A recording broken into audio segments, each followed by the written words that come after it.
बिस्मिल्लाहिर्रहमानिर्रहीम अस्सलाम वालेकुम। मैं शाहिद सकलैन हूँ। आप मुझे मेरे यूट्यूब चैनल फेसबुक पेज पे देख रहे हैं और बात करेंगे रोशनियों के शहर कराची की। बहुत ही अफसोसनाक वाक़या पेश आया, बल्कि दो वाक़यात का जिक्र करेंगे। पहले एक वाक़या है जिसमें पुलिस को जो है वो पुरानी सब्ज़ी मंडी के एरिया से जो है वो एक कंबल में लिपटी हुई लाश मिलती है। पुलिस इन्वेस्टिगेट करती है, पता नहीं चल रहा होता कि लाश किसकी है। बिल आखिर पुलिस को जो है वो पुलिस अपने रिकॉर्ड, नादरा के रिकॉर्ड और मुख्तलिफ़ चीज़ों से चेक करती है तो पता चल जाता है कि ये लाश किसकी है। और पुलिस हैरान रह जाती है कि किस तरह इस शख्स को किसी और ने नहीं बल्कि अपनों ने ही कत्ल किया है।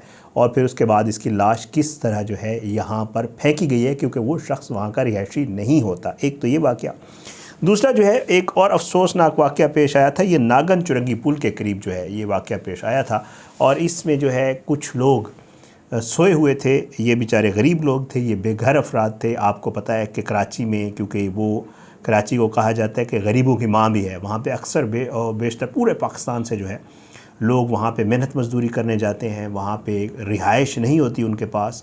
तो मैंने ख़ुद भी कई बार देखा है, जब आप रात को कराची में कहीं आ जा रहे हो तो जो ग्रीन बेल्ट होता है सड़क के दरमियान में, उस पर आपको सैकड़ों की तादाद में तो मैंने देखे हैं, यकीनन पूरे कराची में शायद हज़ारों लाखों की तादाद में होंगे। लेकिन मैं जब ट्रैवल कर रहा होता हूँ कहीं, तो मैंने देखा है कि बेचारे लोग जो है वो सड़क के ग्रीन बेल्ट पे कतारों में सोए होते हैं, कतार अंदर कतार लोग सोए पड़े होते हैं। तो इन लोगों के ऊपर जो है वो गाड़ी चढ़ाई गई और ये गाड़ी अमीरज़ादे थे, ये रेसें लगा रहे थे, ये नशा करके वहाँ से निकले थे और उसके बाद जो है उससे दो सगे भाइयों की मौत हो गई। गाड़ी किसकी निकली वो भी पता चल गया है। आज की इस वीडियो में आपको ये भी बताऊंगा कि ये मामला क्या था। बहरहाल जी, आपसे दरख्वास्त है कि अगर आपने शाहिद सकलैन यूट्यूब चैनल को सब्सक्राइब नहीं किया तो मेरे चैनल को सब्सक्राइब करें। फेसबुक पेज भी है जिधर वीडियोज़ अपलोड होती हैं, तो फेसबुक पेज को फॉलो करें, वीडियोज़ को लाइक शेयर किया करें, अपना फीडबैक ज़रूर दिया करें। पहले कचरा कुंडी वाले मामले के ऊपर आता हूँ जी। पुलिस को, जैसे मैंने आपको बताया कि जी ये पुरानी सब्ज़ी मंडी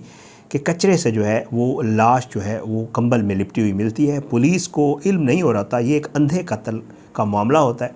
पुलिस इसको इन्वेस्टिगेट करती है, सीसीटीवी फुटेजेस वगैरह देखती है और उस शख्स का रिकॉर्ड निकालती है तो पता चलता है कि इस शख्स का नाम फैज़ान है और ये फैज़ान जो है ये अपना रिहायशी है, यहाँ इस एरिया का नहीं है, सब्ज़ी मंडी के एरिया का, बल्कि जो है ये किसी और इलाके का रिहायशी है।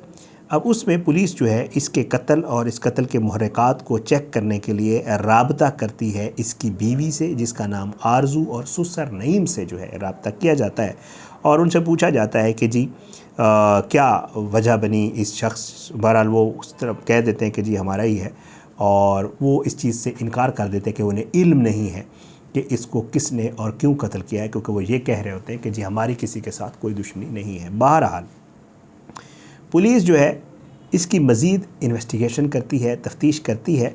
ये गार्डन का रिहायशी था और वेल्डिंग का काम करता था और पुलिस ने जो है वो इसके वालिद की मुद्दत में मुकदमा दर्ज किया।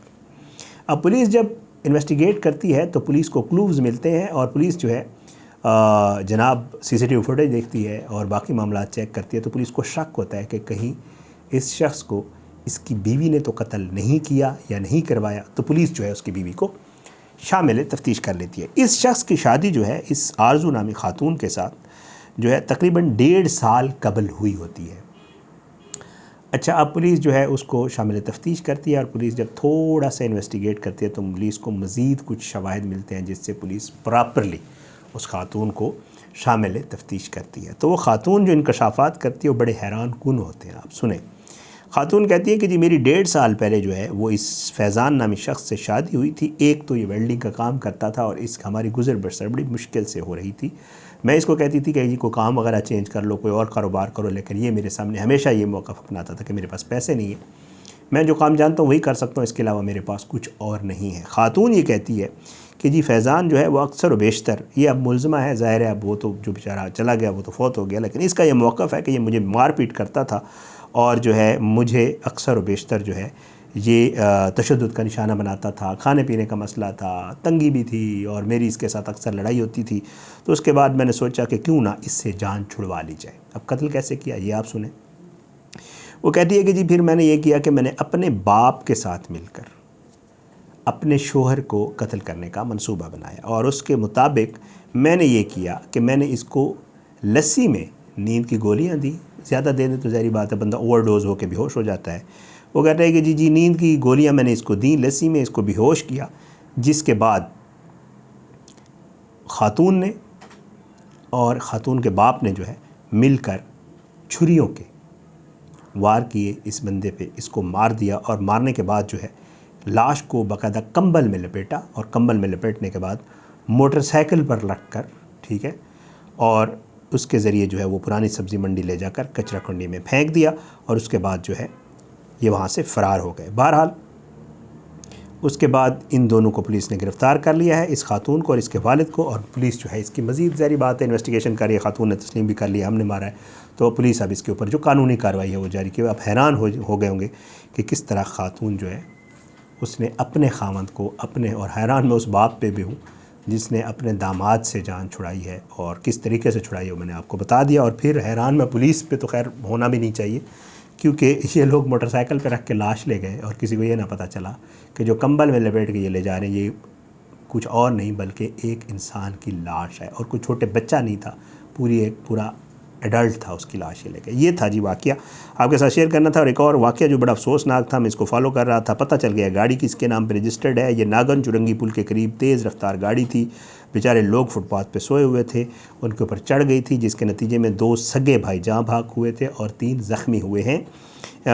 जो है इसमें बताया ये गया कि कार में जो है इसमें 2 अफराद सवार थे जो हादसे के वक्त नशे में धुत थे, और वहाँ पे मौजूद ऐनी शाहिदीन ये बताते हैं कि ये दोनों जो है ये रश ड्राइव कर रहे थे, और जो है ये उस वक्त स्पीड एक रेसेस लगा रहे थे, और जो और हरकतें करते हैं अमीरज़ादे वही कर रहे थे। और ये लोग जब गाड़ी चढ़ गई फुटपाथ के ऊपर, लोगों के ऊपर चढ़ गई, तो ये उस वक्त गाड़ी छोड़कर फ़रार हो गए थे, कामयाब हो गए थे फ़रार होने में। और जाँ भाग और ज़ख्मी होने वाले में जो है 2 सगे भाई भी शामिल हैं, और ये लोग फुटपाथ के ऊपर सो रहे थे। और जाँ भाग होने वालों में 22 साला बाले और 8 साला अशोक शामिल हैं, जबकि ज़ख्मियों को श्री राम, सीताराम और लाले, ज़ख्मियों में जो है वो श्री राम, सीताराम और लाले शामिल। और कहा यह जा रहा था कि ये लोग लड़काना से आए थे, मेहनत मजदूरी करते थे, यहाँ पर रहते थे, फुटपाथ पे ही सोते थे, और इनके ऊपर गाड़ी चढ़ गई। अब गाड़ी किसकी थी जी? सीसीटीवी कैमरों की मदद से वो कहते हैं जी फुटेजेस हम ले रहे हैं, पुलिस कहती है। कार के मालिक के हवाले से भी वो कहते हैं मालूमात ले रहे हैं। गाड़ी जो है वो फैसल अहमद नामी शख्स के नाम पर रजिस्टर्ड है, और कार की रजिस्ट्रेशन अगस्त 2010 में करवाई गई थी, जबकि कार की रजिस्ट्रेशन की अपडेट 20 फरवरी 2024 की है। यही जो 8-9 दिन पहले की जो बात है, ये वाक़या हुआ था। ये भी बड़ा अफसोसनाक वाक़या था, इसकी भी अपडेट आई थी, मैंने कहा आपके साथ शेयर कर दूँ। ये कुछ था जी कराची से, जिसको रोशनियों का शहर कहते हैं, रोशनियों का शहर था, लेकिन बहुत सारे ज़ाती मफादात की वजह से, बहुत सारे उसमें मफादात हैं, बहुत सारे लोगों के मफादात हैं, उन मफादात की वजह से जो है इस कराची को जो है वो मुख्तलिफ़ माफियाज़, मुख्तलिफ़ चीज़ों की भेंट चढ़ा दिया गया। और आज वो कराची आप जाएं तो ज़ाहिर बात है, हम तो खैर ऐसे ही जाते हैं जैसे 2 दिन के लिए, 1 दिन के लिए, लेकिन वहाँ रहने वाले जो लोग हैं उन बेचारों के लिए ये बड़ी मामूल और रूटीन का मामला बन गया है कि वो गुज़र रहे होते हैं तो सड़क पे कभी कोई मारा जाता है, कभी किसी की लाश मिल जाती है, कभी कोई कंबल में लिपटा मिलता है, कभी क्या होता है, कभी क्या होता है, और इसी तरह जो है वो सारा सिलसिला चल रहा है। इजाज़त दें, इंशाल्लाह अगली वीडियो में मज़ीद कुछ मामलात के ऊपर बात होगी। आप अपनी दुआ में याद रखा करें जी पाकिस्तान को, अल्लाह पाकिस्तान का हमें नासिर हो, इसके खिलाफ साजिशें करने वालों को नस्तनाबूद करे, ज़ालिमों को इबरत का निशान बनाए, मज़लूम को इंसाफ मिले। अगली वीडियो तक के लिए इजाज़त दें, बशर्ते ज़िंदगी मुलाकात होगी। पाकिस्तान ज़िंदाबाद, अल्लाह हाफ़िज़।